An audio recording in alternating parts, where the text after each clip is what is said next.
Hey there, friends. Pastor Jason here. Glad you can join me for daily devotionals. Today we wrap up Exodus. So let us get right to it. Recording this is Friday, so there's a little less commentary from me and a little bit more soul searching from you. This is going to be a good practice for you to soul search in chapters of the Bible that are full of detail and, may or may not pertain to you. So let's take a look at chapter 39 and chapter 40. Verse 1, they made special woven garments for ministry in the sanctuary, and the holy garments for Aaron, from blue, purple, and scarlet yarn, just as the Lord had commanded Moses. Bezalel made the ephod of gold, of blue, purple, and scarlet yarn, and finely spun linen.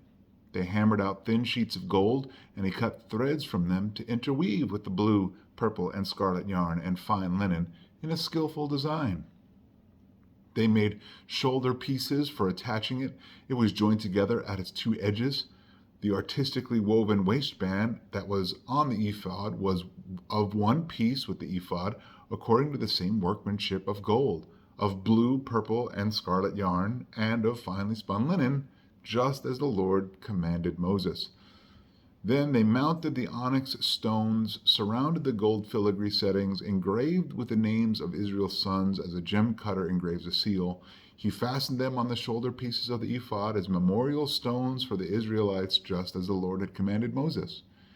He also made the embroidered breastpiece with the same workmanship as the ephod of gold, of blue, purple, and scarlet yarn, and finely spun linen. They made the breastpiece square and folded double, 9 inches long and 9 inches wide. They mounted 4 rows of gemstones on it. The first row was of carnelian, topaz, and emerald. The second row of turquoise, sapphire, and the diamond. The third row, a jacinth, an agate, and an amethyst. And the fourth row, a beryl, an onyx, and a jasper. They were surrounded with gold filigree in their settings. The 12 stones corresponded to the names of Israel's sons. Each stone was engraved like the seal of the name of the 12 tribes. They made braided chains of pure gold for the breastpiece. They also fashioned 2 filigree settings and 2 gold rings, and attached 2 rings to its 2 corners. Then they attached 2 gold cords and the 2 gold rings on the corners of the breastpiece. They attached the other ends of the 2 cords to the 2 filigree settings, and in this way attached them to the ephod's shoulder pieces in front. They made 2 other gold rings and put them at the 2 other corners of the breastpiece on the edge that is next to the inner border of the ephod. They made 2 more gold rings and attached them to the bottom of the ephod's 2 shoulder pieces on its front, close to its seam, above the ephod's woven waistband.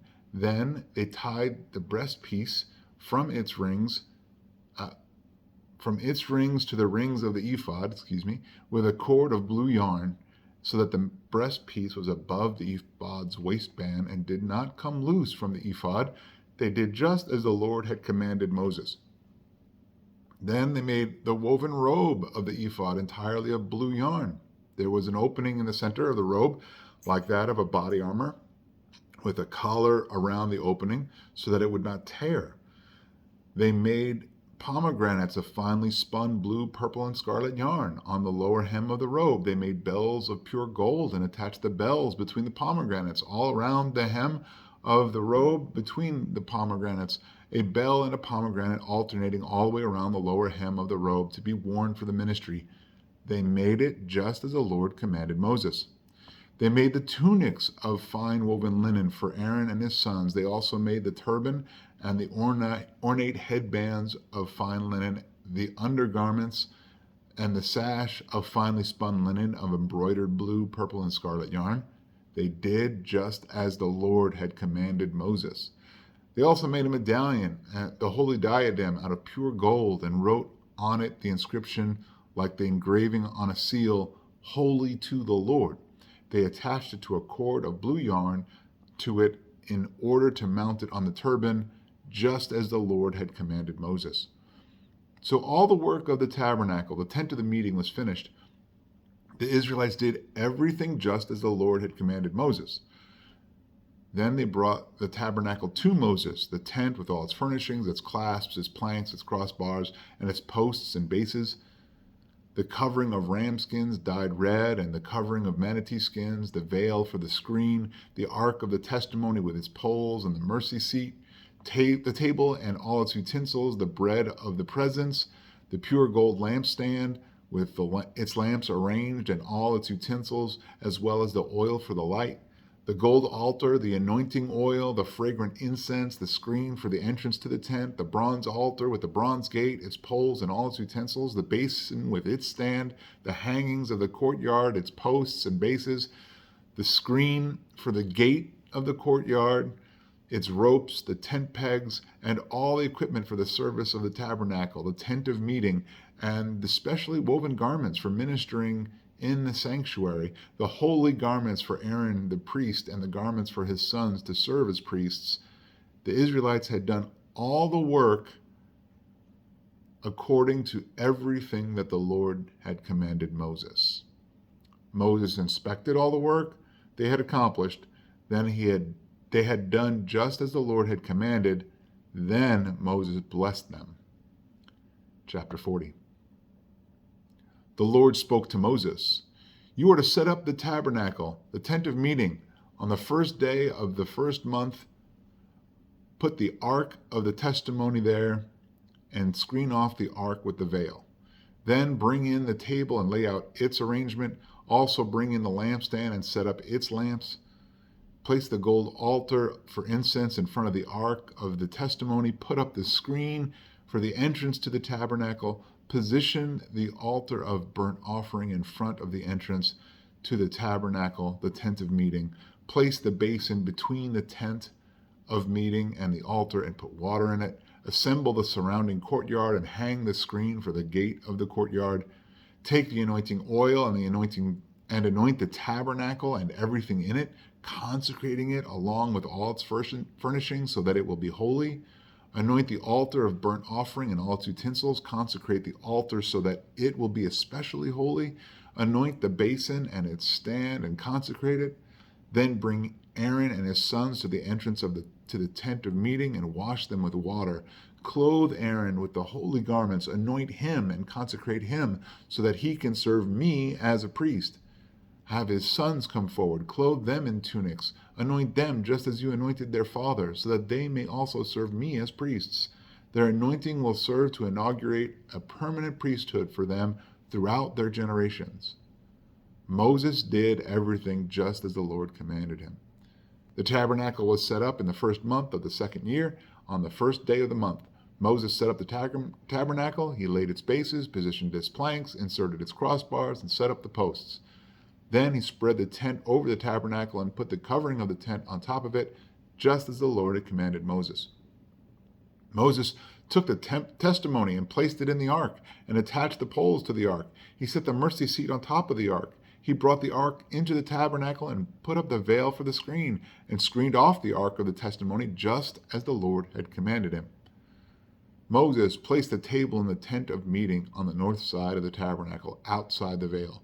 He arranged the bread on it before the Lord, just as the Lord had commanded him. He also put the lampstand in the tent of meeting opposite the table on the south side of the tabernacle and set up the lamps before the Lord, just as the Lord had commanded him. Moses also installed the gold altar in the tent of meeting in front of the veil and burned fragrant incense on it, just as the Lord had commanded him. He put up the screen at the entrance to the tabernacle. Then he placed the altar of burnt offering at the entrance of the tabernacle, a tent of meeting, and offered the burnt offering and the grain offering on it, just as the Lord had commanded him. He set the basin between the tent of meeting and the altar and put water in it for washing. Moses and Aaron and his sons washed their hands and feet from it. They washed whenever they came to the tent of meeting and approached the altar. Say it with me, just as the Lord had commanded Moses. Next, Moses set up the surrounding courtyard for the tabernacle and the altar and hung a screen for the gate of the courtyard. So Moses finished the work. The cloud covered the tent of meeting, and the glory of the Lord filled the tabernacle. Moses was unable to enter the tent of meeting because the cloud rested on it, and the glory of the Lord filled the tabernacle. The Israelites set out whenever the cloud was taken up from the tabernacle throughout all the stages of their journey. If the cloud was not taken up, they did not set out until the day it was taken up. For the cloud of the Lord was over the tabernacle by day, and there was a fire inside the cloud by night, visible to the entire house of Israel throughout all the stages of their journey. Thus ends the book of Exodus. Hopefully you caught, maybe you heard it in there over and over and over again. How does that apply to you? How does it apply to your life? One thing I'll quickly point out was at the very end of chapter 39, when Moses inspects everything and sees that they had done everything that the Lord had commanded. Then Moses blessed them, right? They believed, they did all the work, and then they were blessed. Don't miss out on that point either. Hey, with that, be blessed, be a blessing. I'll see you on Monday as we start the book of Leviticus.